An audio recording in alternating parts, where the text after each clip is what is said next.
আমাদের গ্রামে মাজারকে কেন্দ্র করে বাৎসরিক ওরস হয়।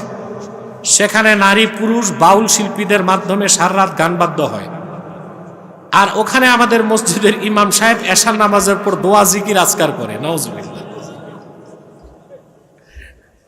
দোয়ার পরই গান বাদ্য শুরু হয়। আহারে, আমার দেশের ইমাম সাহেবরা আছে সবচেয়ে বিপদে। এখন যদি ইমাম সাহেব ওই ওরসে দোয়া করতে না যায় তাহলে ইমামের চাকরি থাকে না।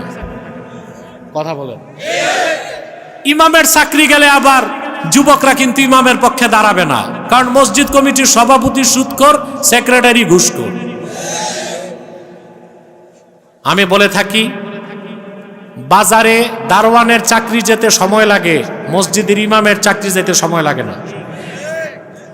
আমি ইমাম সাহেবকে বলবো, আল্লাহর ওয়াস্তে যেখানে গান বাদ্য নাজায়েজ কাজ হয় ওখানে আপনি দোয়া জিকিরের মতো পবিত্র কাজ করবেন না। রিজিকের মালিক আল্লাহ, প্রয়োজনে আপনি চাকরি ছেড়ে দিবেন, ভবিষ্যতে গর্হিত কাজটা মোটেও করবেন না।